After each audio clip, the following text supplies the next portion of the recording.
What is going on YouTube? It is your boy MrBaboon back with the reaction video. This time we are still reacting to Vlad the Impaler.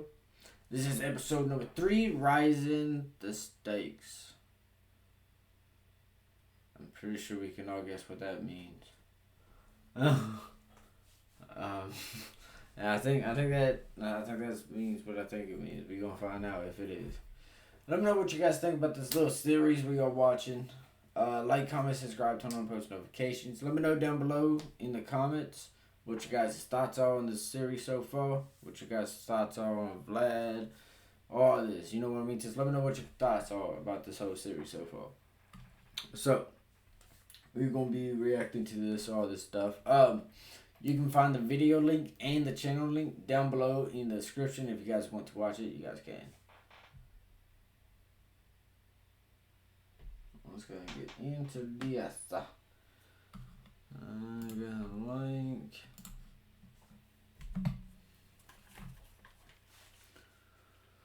Okay, let's go and get into this. Govishta, Easter, 1457. The Wallachian boyars are feasting at Vlad Dracula's table. In their fine Easter clothes, they raise cups to their new prince. The past, they say, is forgotten. But Vlad does not forget. Suddenly, there's a commotion, and soldiers begin grabbing their arms. Vlad then separates the boyars and their families who had risen against his father and buried his brother alive, marching them out into the spring cold. The oldest are immediately impaled, while the others are force-marched down to a town below a ruined mountain fortress and told to pick up the freshly made bricks there. They will carry the bricks up the mountain, rebuilding Vlad's new castle for the rest of their short lives. Their fine clothes tearing and falling away until they're nearly naked, and most work until they collapse and die. But who cares if the boyars perish from frostbite and exhaustion, huh? Vlad is the prince, and he can appoint new nobles.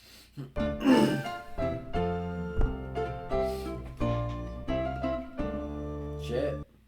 I'm an avenger. Everywhere I go, Yeah, people ask he me the does same not thing. forget. Also, really good movie right here. I literally saved the world. How did you? How is that voice? Really good. Thanks so much to HelloFresh Really good. for helping bring history to the table. Now, if you watched our last 2 episodes and thought, I thought this guy was called Vlad the Impaler, but he's hardly impaled anyone. Bring on the impaling! After this episode, you might regret that ask, because this part of the tale contains like a bajillion% more impalings and violence. Seriously, it's a lot. So please let this serve as a content warning for everything that follows, because this one's going to get brutal. But before we go there, I want to take a slight detour and talk about state violence during this era, since it's important to understanding Vlad, his times, and how he's remembered. Gotcha. The 15th century was a particularly bloody time in Europe, one where violence was commonplace in everyday life. Few laws governed warfare, and rebellions often ended with massacres or mass executions. And it was common all over Europe to keep populations in line with displays of extreme violence, as this was an era of gory public executions and torture. English kings put heads on spikes, French ones broke people on the wheel, and the Spanish had the Inquisition. In other words, public displays of cruelty were a form of political communication. We say this not to excuse Vlad. Actually, if anything, it does the opposite. Because even by these standards, his campaigns of violence were considered extreme. While we don't have a lot of primary source documents on Vlad, and things written about him or preserved orally are likely exaggerated, there is a clear theme that emerges when we look at his second reign. When he gained the throne in 1457, Vlad embarked on a planned, deliberate campaign to break the power of the boyars, which had been on the rise since the time of his grandfather. In fact, the instability of the Wallachian throne was not all due to outside interventions by Hungary and the Ottomans. It had as much, if not more, to do with the Wallachian boyars, who always tried to steer the weakest candidate to the throne and increase the power of their own council. Vlad, on the other hand, tended toward the aristocratic, centralized version of power that was on the rise in the Renaissance. In Vlad's mind, it would be he who controlled Wallachia, not the boyars and not the church. And the only way to keep the throne would be to become as powerful as possible. You can judge for yourselves, he explained in a letter to the Transylvanian town of Brasov. When a man or prince is strong and powerful, he can make peace as he wants to. But when he is weak, a strong man will come and do what he wants to him. His first act was to purge the boyars of any deemed unfaithful or ambitious, frequently executing them via impalement. Between 1457 and 1461, he replaced all but 2 boyars in his royal council, a body that rarely changed, even as the prince did, suggesting he likely surrounded himself with loyalists. Those loyalists came from a lower strata of the boyar class, while others were mercenaries or followers from his exile in Transylvania. Basically people that owed their elevation directly to Vlad, and who often had no previous ties or allegiances in Wallachia. And the wealth and land that Vlad gave them had, conveniently enough, been provided by their predecessors, who didn't need it anymore. He also instituted a campaign of terror in order to enforce public order. Now, we have to be cautious when discussing this, since first-hand records about his domestic massacres are lacking, and those written by outsiders, based on reports within the country, likely include some exaggeration. But even Romanian oral traditions that are kind to Vlad, casting him as tough but fair, still emphasize his extreme cruelty. Thieves were beheaded, unfaithful wives skinned alive, lazy peasants impaled, Roma people forced into the military or boiled alive. A Romanian folktale tells of how he threw a banquet for beggars, then locked the doors and burned the hall down to stop them burdening the state.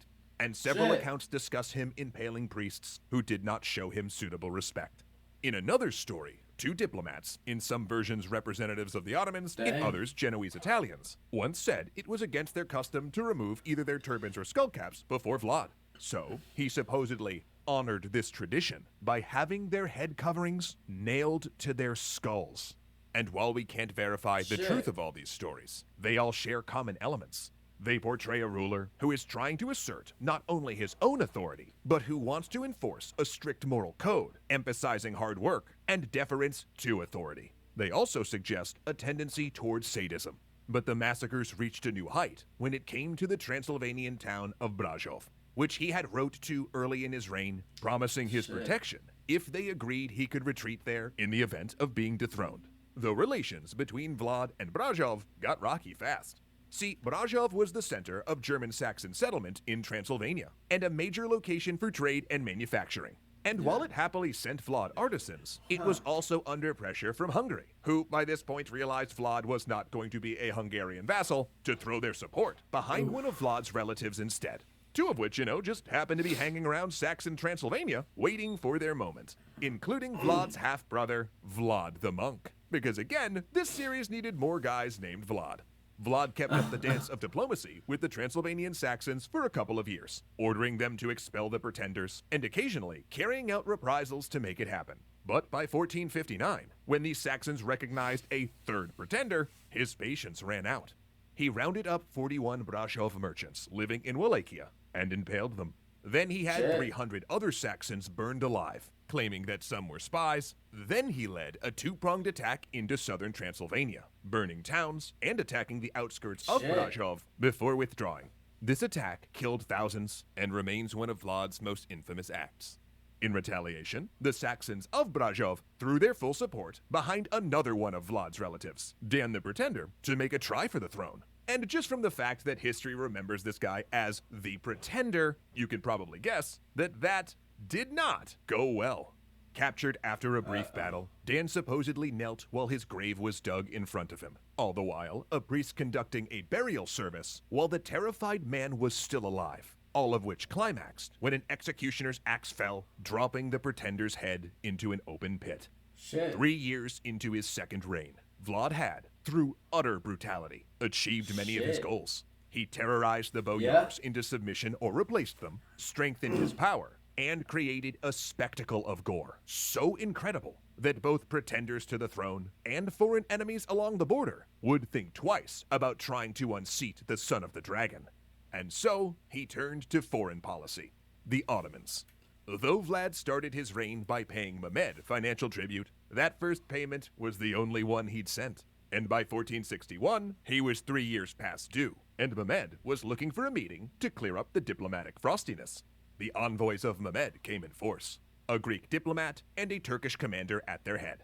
They had planned to capture Vlad, much like Murad had captured Vlad's father. Does your internet bill make you anxious? I don't think that's gonna work out. I'm on T-Mobile Home Internet. They have price lock guarantee. Instead, Vlad's army came out of hiding, surrounding the Turkish force. And upon marching them back to Targovishte, the Ottoman envoys beheld a stake erected for each of them, with 2 higher than the others, one for the Greek diplomat and one for the Turkish commander.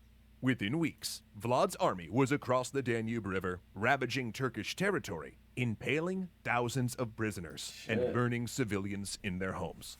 Vlad was going to war against the Ottoman Empire, a clash that would prove a reunion.